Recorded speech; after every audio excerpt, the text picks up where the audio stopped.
On February 14, 2026, a restricted wing at Sandringham House was suddenly sealed by legal order tied to King Charles III's estate. Within hours, reports claimed Queen Camilla was quietly blocked from a private stay. Palace aides stayed silent.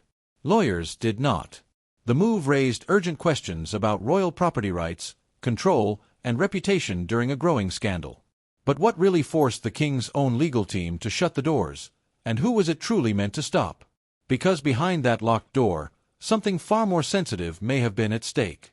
Now let's go back to the moment everything changed. On February 14, 2026, something unusual happened at Sandringham House, a private royal estate owned by King Charles III. Staff members arrived like any normal day.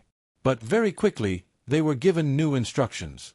A specific wing of the house was now off-limits. Doors were locked. Entry codes were changed. Access lists were updated within hours. This was not a normal change. It was fast. And it was serious. Sandringham is not just any home. It is one of the most important private properties in the royal family. Unlike government-owned palaces, this estate belongs directly to the monarch. That means decisions here are controlled by the king and his legal advisors. When lawyers step in, it usually means risk. Legal risk means something that could cause trouble with rules, safety, or reputation. Here's the part most people miss. This was not announced publicly. There was no official statement from Buckingham Palace. But reports quickly started to spread. Some claimed Queen Camilla had plans to stay in that exact wing. Then suddenly, she could not. The timing raised questions. Big ones. Media outlets began to notice the silence. And when there is silence, people start to guess. Was this about security? Was it about privacy? Or was it something else entirely? Why would royal lawyers act so quickly without any public explanation? Because behind that locked door, something far more sensitive may have been at stake. Because behind that locked door, something far more sensitive may have been at stake. To understand that, we need to look at the rules that control royal homes. Sandringham House is not owned by the government. It is a private estate. That means it belongs directly to King Charles III, who became the legal owner after Queen Elizabeth II passed away in September 2022. This detail matters. A private estate gives the king full control over who can enter, who can stay, and which areas can be closed. But the king does not manage every detail himself. That job is handled by legal advisors and estate managers. These are trained experts. They follow strict rules about safety, privacy, and financial responsibility. If they see a risk, they can act fast. Very fast. Think about this. A legal risk is not always about crime. It can also mean damage to reputation or public trust. And in the royal world, reputation is everything. One mistake can grow into a national story. There have been moments before when parts of royal homes were restricted. For example, during security checks or building repairs, certain rooms were closed. But blocking access to a senior royal, especially someone like Queen Camilla, is very rare. That is what makes this situation stand out. Some legal analysts, speaking to media outlets, claimed this could be a risk containment decision. That means stopping access until everything is reviewed. It is like pressing pause before something gets worse. But what exactly were they trying to stop? What kind of legal or reputational risk could trigger such a strong restriction? The answer may be linked to a growing story the palace did not want to confirm. Now watch what happens next, because this is where the story becomes more complicated. In early February 2026, just days before February 14th, reports began to appear in parts of the UK media. These reports spoke about a possible private issue connected to Queen Camilla. Nothing was officially confirmed by Buckingham Palace. Many details came from unnamed sources. That means we do not know exactly who shared the information. Some reports claimed there was a disagreement about how a private space at Sandringham House was being used. Others suggested there may have been concerns about certain guests or private gatherings. Again, these claims were alleged, not proven. But the timing made people pay attention. The reports came first. Then the legal restriction followed. Here's the part most people miss. In royal situations, timing often tells a story even when words do not. When two events happen very close together, people start to connect them. That is exactly what happened here. The media reacted carefully at first. Big outlets used soft words like reported and claimed. But on social media, things moved much faster. Opinions spread quickly. Some people defended Queen Camilla. Others started asking if the palace was hiding something. Think about this.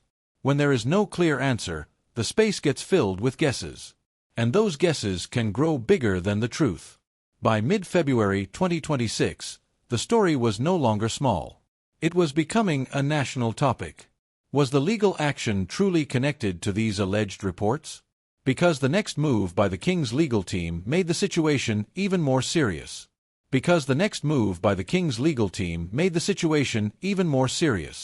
And this is where the story shifts from rumors to action.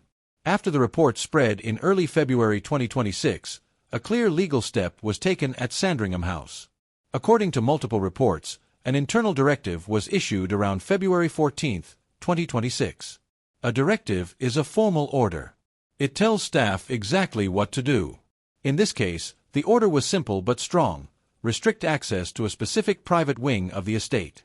This order did not come from random staff.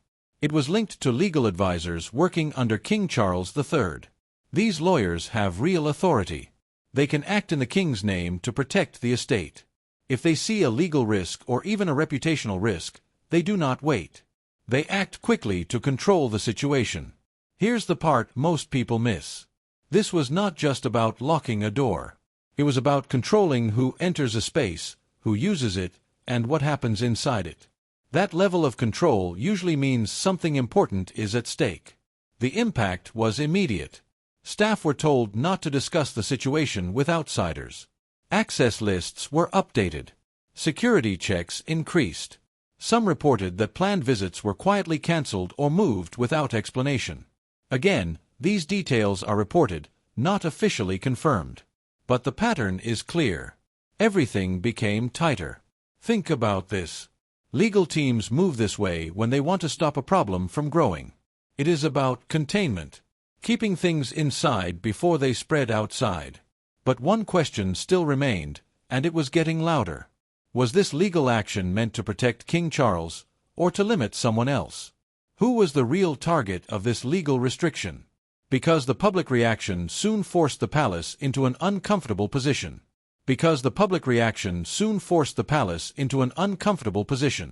And once the pressure started, it did not slow down. By mid-February 2026, the story had spread across the United Kingdom. Major newspapers, TV channels, and online platforms were all talking about the sealed wing at Sandringham House.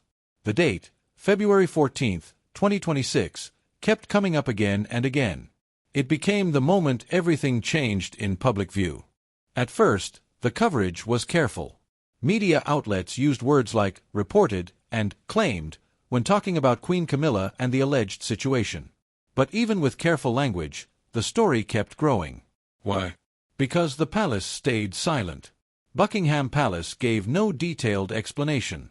And in royal matters, silence can sometimes make things louder. Think about this. When people do not get answers, they start asking more questions. Some polls, reported by media sources, suggested that public concern about transparency was rising. Transparency means being open and clear. And many people felt the monarchy was not being clear in this moment. Royal commentators also joined the discussion. A few claimed this situation looked like a rare internal conflict. Others warned that if the palace did not explain things, trust could be affected. Trust is very important for the royal family. It shapes how people see them. Here's the part most people miss. The story was no longer just about a locked door. It became about control, power, and how decisions are made behind palace walls. Would the palace finally respond, or continue to stay silent? Because behind the scenes, a decision was being prepared that could change everything.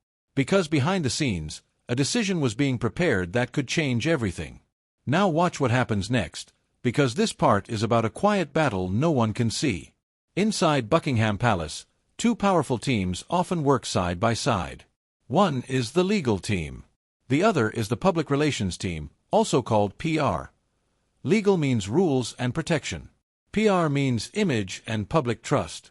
Most of the time they agree, but sometimes they do not. After February 14, 2026, reports suggested both sides were looking at the same problem in very different ways. The legal advisors working under King Charles III likely wanted full control. Lock the space. Limit access. Stop any possible risk from growing. This is how legal systems work. They act fast and stay strict. But PR teams think differently. Their job is to protect how people feel about the royal family. A sealed wing and total silence can look suspicious, even if nothing serious happened. That is the problem. Even a small issue can look big if no one explains it. Think about this. The monarchy does not run only on law. It runs on public trust. And trust can be damaged not just by actions, but by how those actions look. Here's the part most people miss. In past royal situations, when legal control was too strong, public confusion often followed. History has shown that balance is very hard to keep. Some reports claimed that internal discussions were ongoing between advisors. Again, these details are not officially confirmed. But it fits how royal systems usually work. When pressure rises, decisions become harder. So now the real question became even bigger. Would the palace choose strict control or clear communication? Which side would win, legal control or public image? The final outcome would quietly answer that question. And in the end, the answer did not come with a loud announcement. It came with silence. By late February 2026, the situation around Sandringham House began to calm down. Media coverage slowed. The intense headlines started to fade. No major new reports appeared after that. But one thing stayed the same. Buckingham Palace still gave no full public explanation. King Charles III's estate remained in control of the property. The sealed wing was no longer in daily news, but the questions did not fully disappear. That matters. In royal history, silence is often used to let stories fade away over time. Sometimes it works. Sometimes it leaves people wondering even more. Think about this. The monarchy depends on both control and trust. Control is about rules, property, and legal authority. Trust is about what people believe. And once trust is questioned, it can take a long time to rebuild. Here's the part most people miss. This was never just about one building or one locked door. It showed how power works inside the royal system. Even senior members, like Queen Camilla, can be affected by decisions made behind closed doors, at least according to reports and claims. No official confirmation ever connected the alleged scandal directly to the legal restriction. But the timing kept people asking questions. And those questions may stay for years. What really happened behind those sealed doors, and will we ever know? Because in the royal world, silence often hides the most important truths. A locked door at Sandringham House. A legal order on February 14, 2026. Reports, claims, and silence from Buckingham Palace. When we connect all these pieces, a clearer picture begins to form, but not a complete one. The king's legal team acted fast. That suggests they saw some kind of risk. It could have been legal. It could have been about reputation. We do not know for sure. At the same time, reports claimed Queen Camilla was affected by that decision. But again, nothing was officially confirmed. This leaves us with something powerful, questions without full answers. And that is not unusual in royal history. The monarchy often protects itself by staying quiet. But silence can also create mystery. And mystery keeps stories alive. In the end, the biggest takeaway is simple. Power inside the royal family is carefully controlled. Access, space, and decisions are not always what they seem. And sometimes, the most important events happen where no one can see them. Now it's your turn to think about it. Do you think this was a legal decision or something more personal? Should the palace be more open about situations like this? Do moments like this change how you see the royal family? Subscribe for more deep, simple breakdowns of powerful stories hidden behind royal walls.